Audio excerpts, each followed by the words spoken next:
The United States has the Monroe Doctrine, and I'm sure almost everybody in the audience knows what the Monroe Doctrine is. It says that no distant great power can come into our backyard.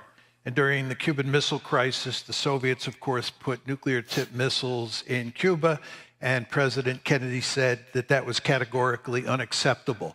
No distant military forces can come into the Western Hemisphere. This is our backyard. This is the area that is of the greatest strategic importance to us.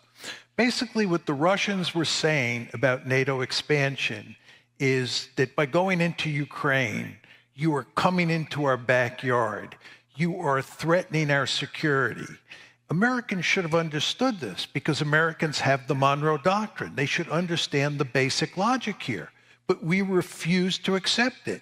And the end result is that Putin launched a preventive war. What was the purpose of that preventive war? It was to prevent Ukraine from joining NATO.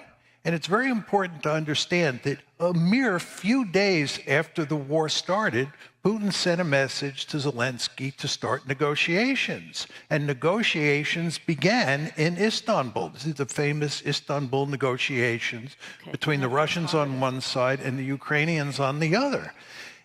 Putin was not interested in conquering all of Ukraine. What he was interested in doing was preventing Ukraine from joining NATO.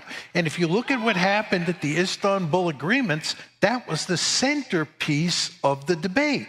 And it was the United States and Boris Johnson, who was then Prime Minister of Britain, who told the Ukrainians to walk away from the negotiations, and the war went on.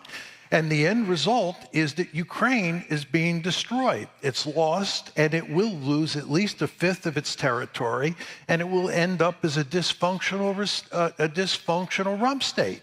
This is a total disaster.